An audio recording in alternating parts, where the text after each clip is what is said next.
Good morning students.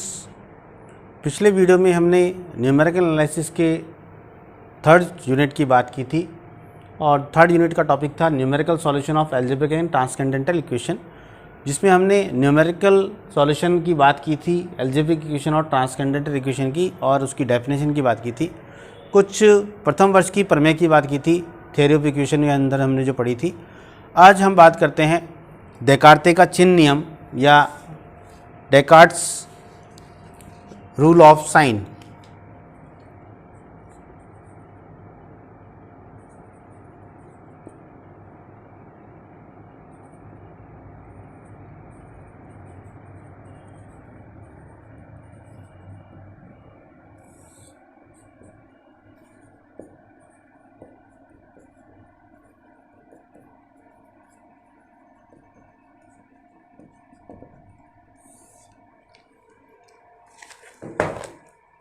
डेकार्ट्स का जो नियम है, डेकार्ते का जो चिन्ह नियम है, उस नियम से हम किसी भी समीकरण के जो अलजेब्रिक इक्वेशन है, बहुपदीय समीकरण है, a nought x to power n plus a one x to power n minus one plus so on a n minus one x plus a n equal to zero, इस समीकरण के धनात्मक मूलों ऋणात्मक मूलों की संख्या का निर्धारण हम डेकार्ते चिन्ह नियम से करते हैं। इस समीकरण के कितने धनात्मक मूल होंगे, कितने ऋणात्मक मूल होंगे और कितने सम्मिश्र मूल होंगे, इसका निर्धारण करने के लिए हम डेकार्ते का चिन्ह नियम काम में लेते हैं। डेकार्ते का चिन्ह नियम जो है वो कहता है कि किसी भी बहुपदीय समीकरण के धनात्मक मूलों की संख्या उसके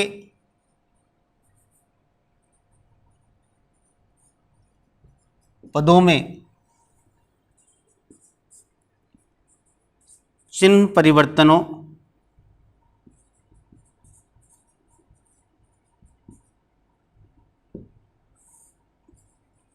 की संख्या के बराबर होती है।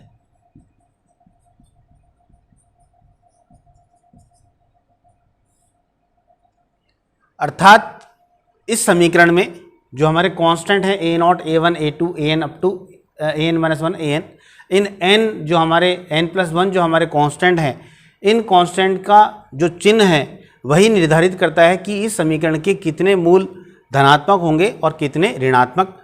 उदाहरण के लिए जैसे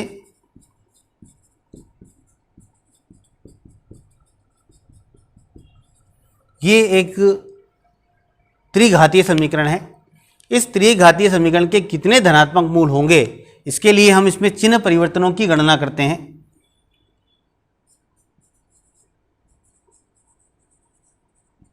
नंबर ऑफ पॉजिटिव रूट्स, कुल धन मूलों की संख्या,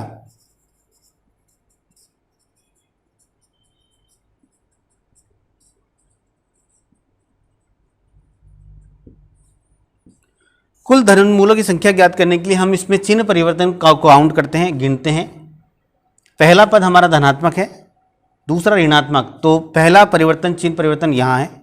ऋणात्मक से पुनः धनात्मक हो गया, मतलब दो परिवर्तन हो गए, फिर धनात्मक का धनात्मक, अर्थात कुल दो चिन्ह परिवर्तन हुए हैं, अर्थात इसके धनात्मक मूलों की संख्या 2 है। किसी भी समीकरण के धनात्मक मूलों की संख्या ज्ञात करने के लिए जो हमारा f(x) है, उस f(x) जो हमारा बहुपदीय फलन है, उसमें हमने चिन्ह परिवर्तनों की संख्या को ज्ञात करके और मालूम कर लिया, या हमने धनात्मक रूटों की संख्या जो है वो ज्ञात कर ली। इसके बाद इस समीकरण में ऋणात्मक रूट या ऋणात्मक मूल कितने होंगे, इसके लिए ऋण मूलों की संख्या, ऋण मूलों की संख्या ज्ञात करने के लिए भी डेकार्ते का चिन्ह नियम ही काम में लेते हैं। परंतु जब हमारा f(x) बराबर 0 दिया हुआ है, में x को -x से प्रतिस्थापित करके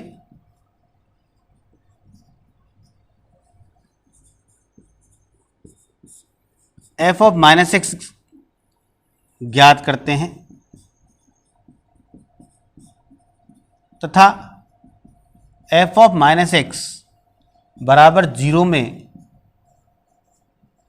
कुल चिन्ह परिवर्तनों की संख्या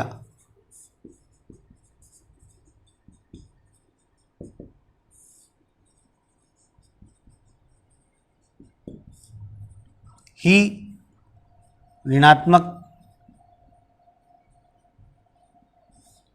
मूलों की संख्या होती है। अर्थात ऋण मूलों की संख्या ज्ञात करने के लिए हमें एफ एक्स जो हमारा दिया हुआ फलन है, एफ एक्स बराबर 0 जो हमारा दिए गई समीकरण है, उस दी गई एल्जेब्रिक इक्वेशन के अंदर x को माइनस एक्स से रिप्लेस कर देते हैं। x को माइनस एक्स से रिप्लेस करने के बाद हम f ऑफ माइनस एक्स जो हमारा नई समीकरण आ गई है, इसमें कुल चिन्ह परिवर्तनों की संख्या को काउंट करते हैं और चिन्ह परिवर्तनों की संख्या जो होती है वही उसकी ऋणात्मक मूलों की संख्या होती है। उदाहरण के लिए पुनः यहाँ पर यह हमें एफ एक्स दिया हुआ था, हमें ऋणात्मक मूलों की संख्या ज्ञात करनी है। उसके लिए हम पहले एफ ऑफ माइनस एक्स ज्ञात करते हैं।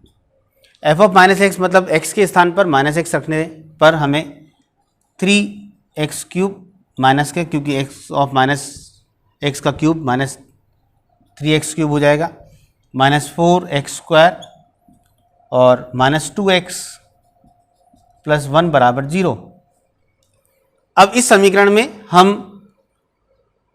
कुल चिन्ह परिवर्तनों की संख्या को काउंट करते हैं। पहला चिन्ह ऋणात्मक है, दूसरा पुनः ऋणात्मक, फिर ऋणात्मक, कोई परिवर्तन नहीं है। माइनस के बाद ये प्लस आ गया, अर्थात कुल ऋणात्मक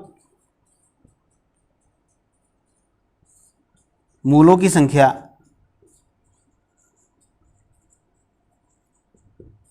बराबर 1। चूंकि इस समीकरण में केवल एक ही चिन्ह परिवर्तन है, अतः मूल जो हमारे ऋणात्मक मूल होंगे उनकी संख्या 1 है। कुल जो दी गई समीकरण थी, कल हमने पिछले वीडियो में हमने बात की थी, किसी भी समीकरण के जो मूल हैं वह मूलों की संख्या उसकी जो घात है उससे अधिक नहीं हो सकते, उतने ही होते हैं जितनी उसकी घात है। n घात की संख्या समीकरण है तो केवल और n ही मूल होते हैं। तो यहाँ पर 3 घात की समीकरण है तो इसके 3 मूल होंगे। 3 मूल में से 2 तो हमारे धनात्मक मूल हैं और 1 हमारा ऋणात्मक मूल है। इसी प्रकार किसी समीकरण में सम्मिश्र मूलों की संख्या ज्ञात करने की भी यही तरीका है। उसके लिए भी हम डेकार्ते का चिन्ह नियम काम में लेते हैं।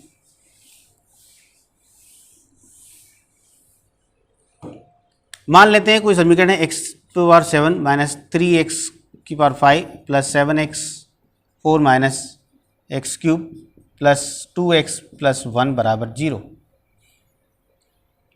इस समीकरण में प्लस b रूट्स की नंबर निकालते हैं, नंबर ऑफ पॉजिटिव रूट्स। तो चिन्ह परिवर्तन देखते हैं। पहला धनात्मक, ऋणात्मक आ गया, मतलब एक परिवर्तन। ऋणात्मक से धनात्मक ये दूसरा परिवर्तन, धनात्मक से ऋणात्मक ये तीसरा परिवर्तन, ऋणात्मक से धनात्मक ये चौथा परिवर्तन, और यहाँ पर धनात्मक से धनात्मक मतलब कोई परिवर्तन नहीं, तो इसके 4 धनमूल हो गए। Number of minus b roots, इसके लिए हम इसको f ऑफ माइनस एक्स निकाल लेते हैं। यहाँ पर ये हमारा एफ एक्स था।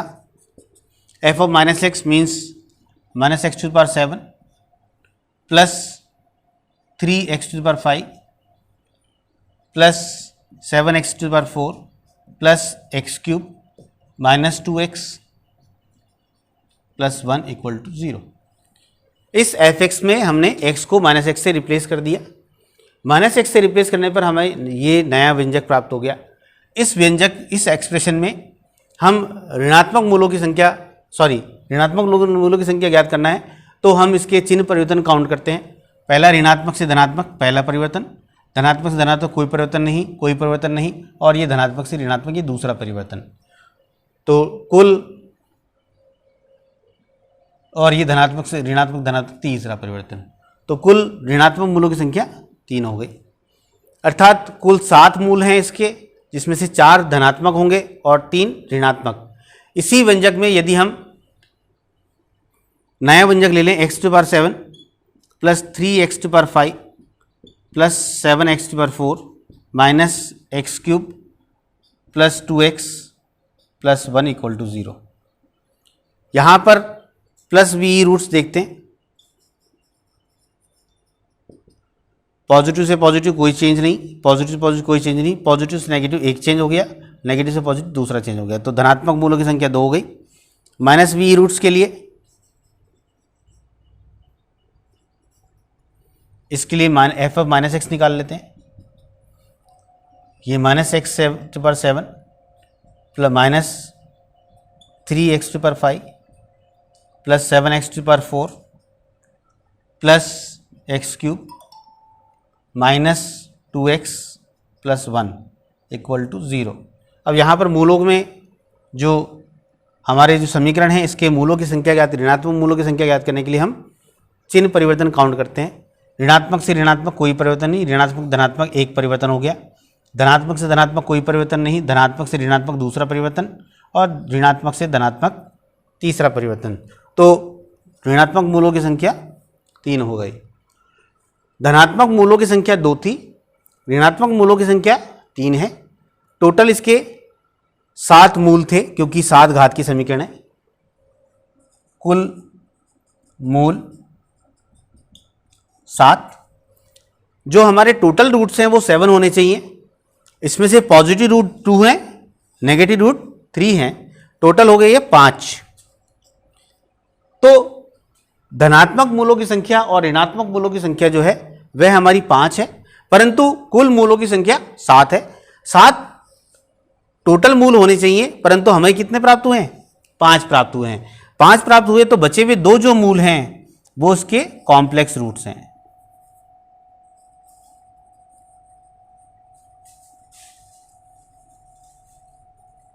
इस प्रकार हम किसी भी समीकरण के लिए डेकार्टे का चिन्ह परिवर्तन नियम लगाकर और मूलों की संख्या ज्ञात कर लेते हैं। धनात्मक मूल कितने हैं, ऋणात्मक मूल कितने हैं और सम्मिश्र मूल कितने हैं। कल हम अगले वीडियो में बात करेंगे methods of finding numerical solution of algebraic equation और ट्रांसकेंडेंटल इक्वेशन। कुछ एग्जाम्पल हैं इसके, जैसे कि ग्राफिकल मेथड है, बाइसेक्शन मेथड है, रेगुलर फॉल्सी मेथड है, न्यूटन्स रेफसन मेथड है। तो इनकी चर्चा हम अगले वीडियो में करेंगे। Thank you very much.